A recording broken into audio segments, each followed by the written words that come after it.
안녕하세요. 유상민 목사입니다. 2019년 10월에 온수매트를 하나 구입했습니다. 당시 어머니가 많이 추워하셨고 그때 마침 어머니가 쓰시던 전기장판이 수명을 다해서 기왕이면 좋은 것 해드린다고 구입한 것이었습니다. 중소기업 제품이기는 하지만 광고가 잘 됐고 상품평도 나쁘지 않았습니다. 가격도 꽤 나갔습니다. 그런데 이게 구입 초부터 문제가 좀 있었습니다. 보일러 통에서 물이 많이 새고 전원도 잘 나갔습니다. 그런 똑같은 이유로 AS를 2번이나 받았는데 며칠 전에 보니까 물이 또 새는 것입니다. 그래서 오늘 AS 센터에 전화를 했습니다.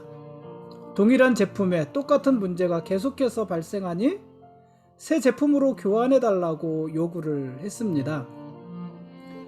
그랬더니 칼같이 분명한 대답이 돌아왔습니다. 교환해 줄 수 없습니다.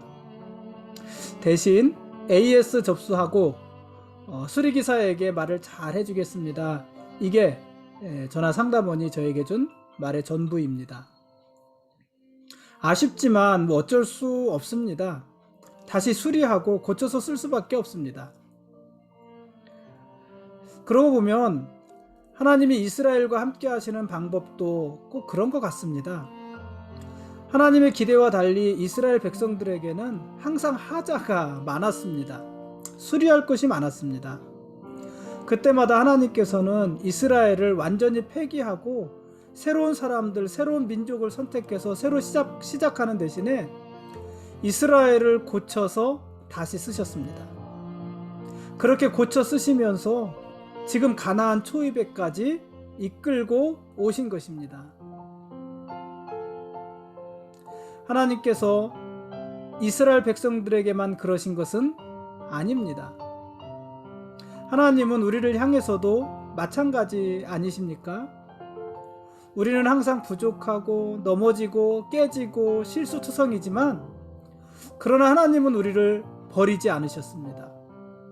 하나님은 우리의 부족함을 채우시고 우리의 연약함을 도우시면서 우리가 오늘 이 자리까지 올 수 있도록 인도해 주셨습니다.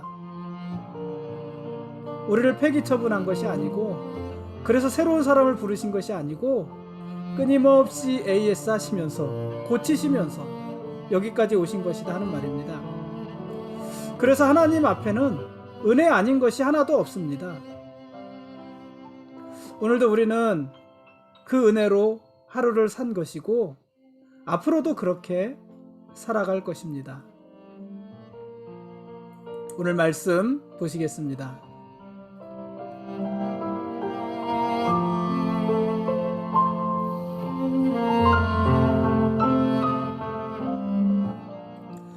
오늘 우리가 읽을 말씀은 신명기 33장과 34장 그리고 시편 90편 말씀입니다. 모세가 이스라엘 12지파를 하나씩 지명하면서 축복하는 이야기가 신명기 33장 말씀입니다. 이는 모세가 죽기 전에 마지막으로 한 일입니다. 그러니까 모세는 마지막으로 이스라엘을 축복한 것입니다.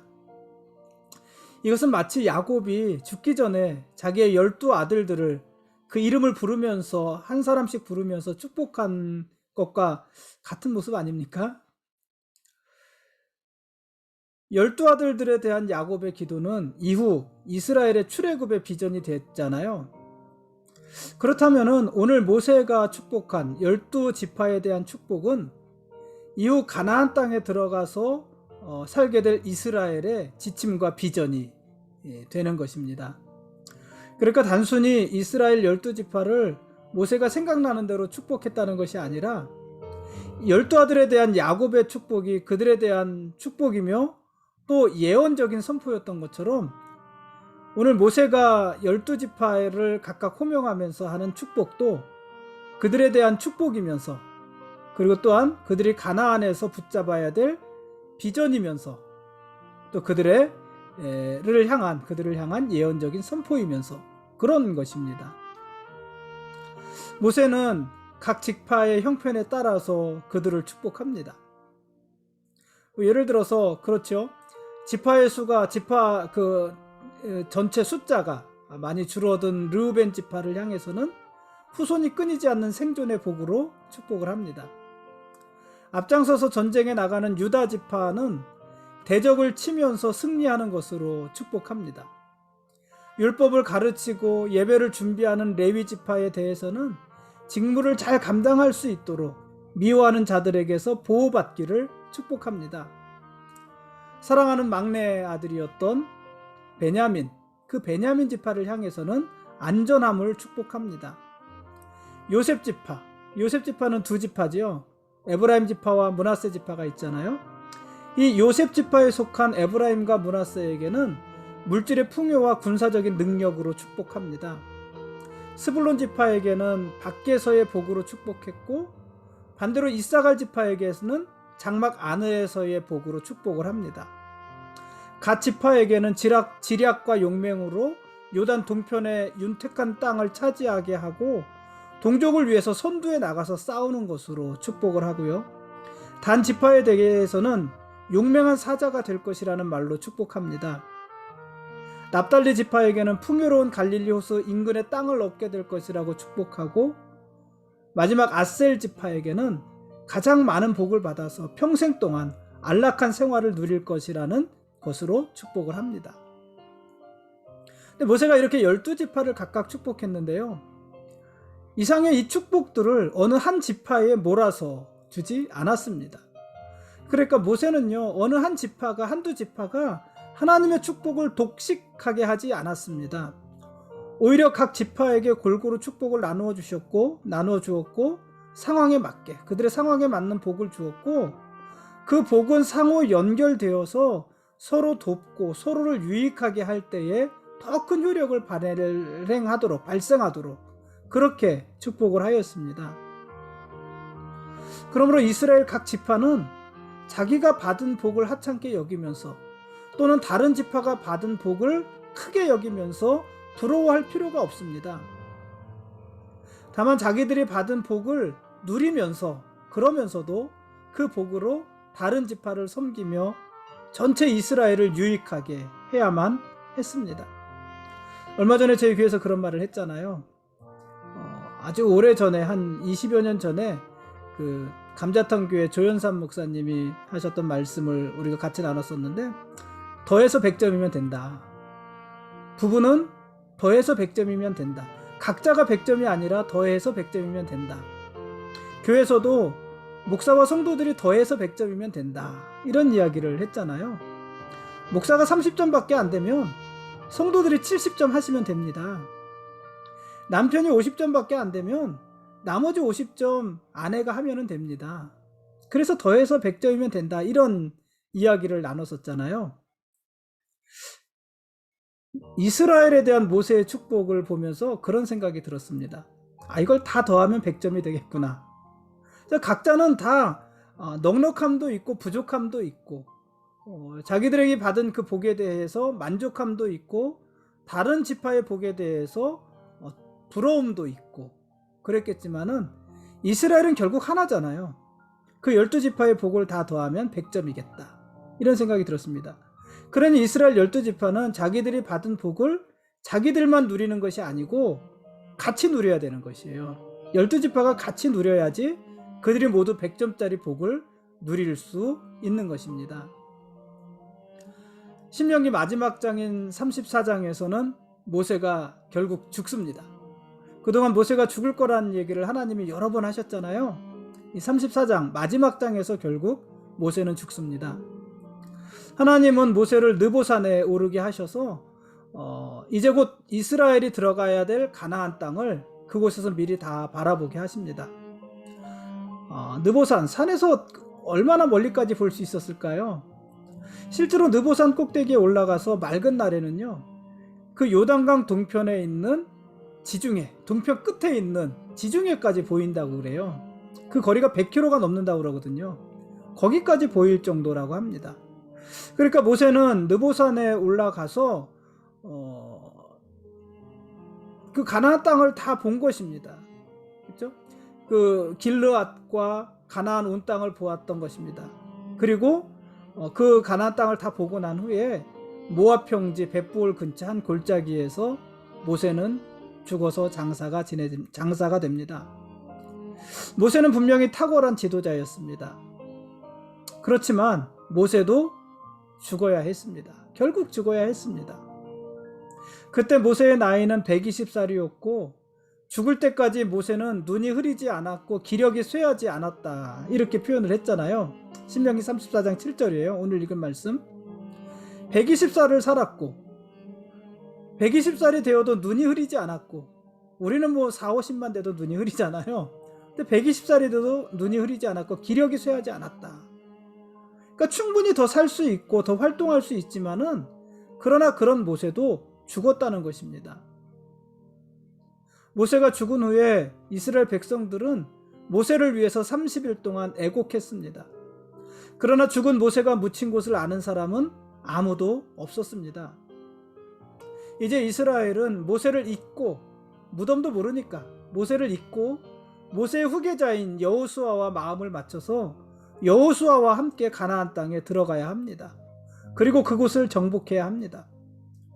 그런 의미에서 하나님은 이 모세의 무덤을 감추지 않으셨을까?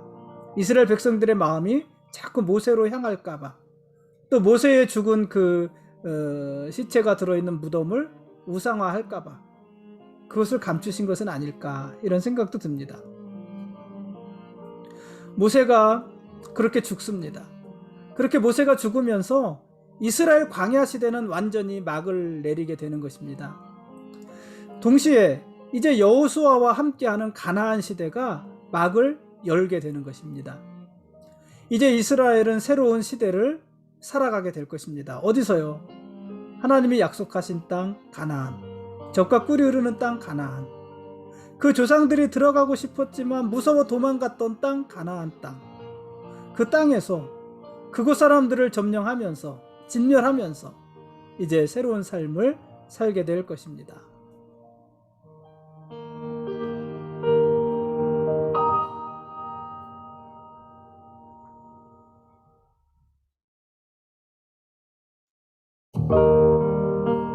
지금까지 신명기 33장과 34장 말씀에 대한 길라잡이였고, 또 시편 90편 말씀에 대한 길라잡이였습니다.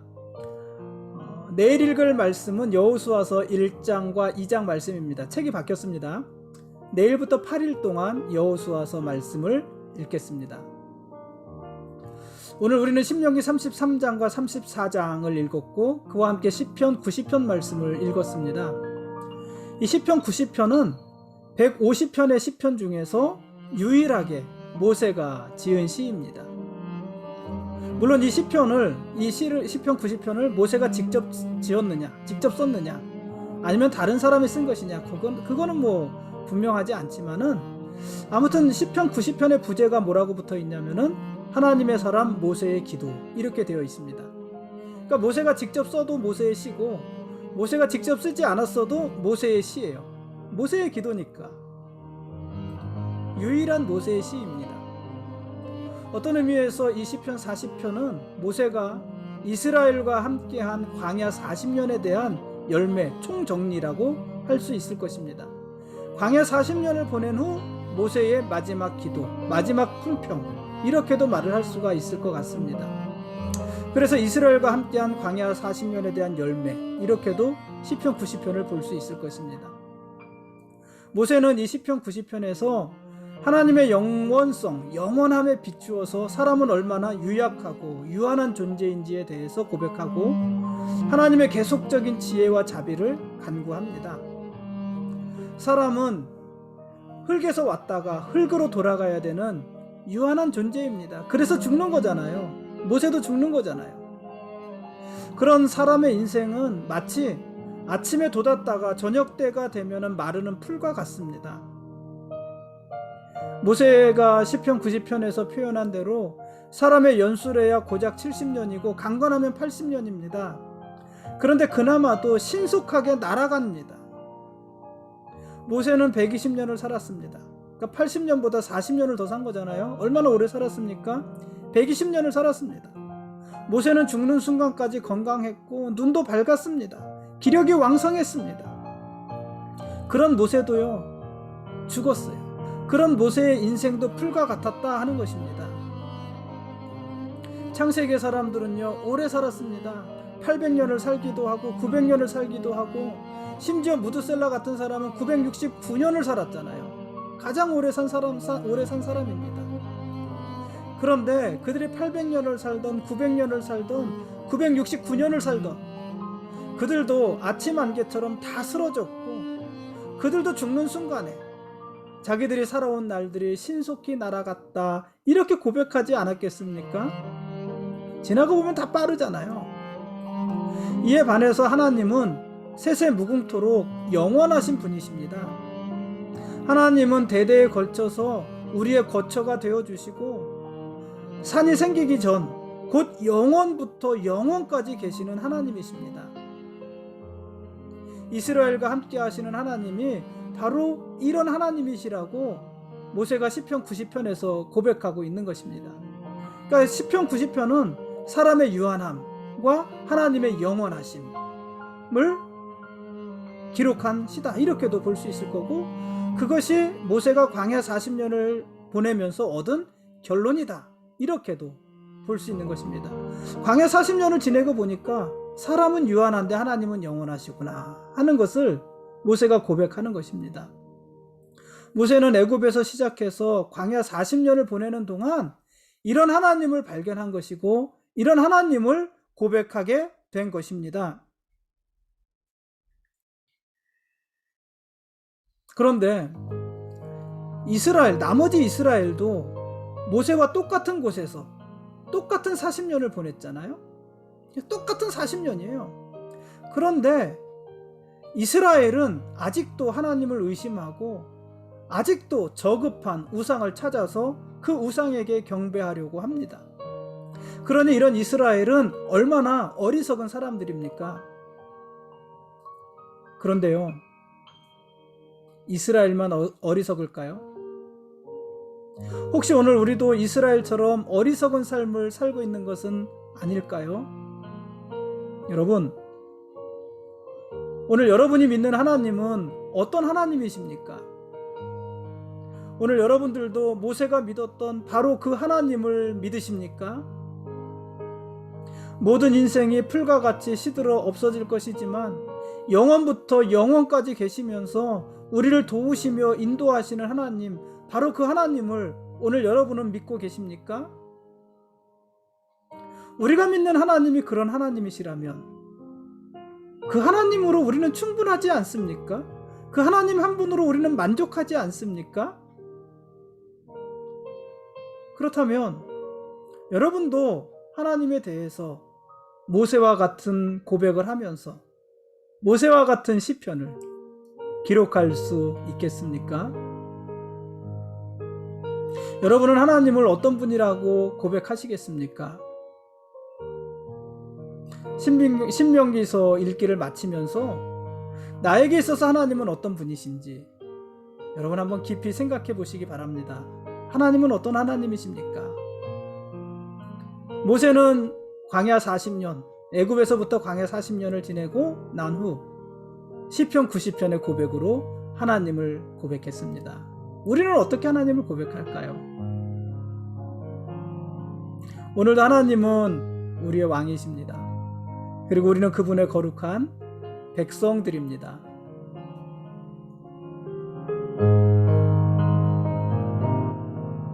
고맙습니다.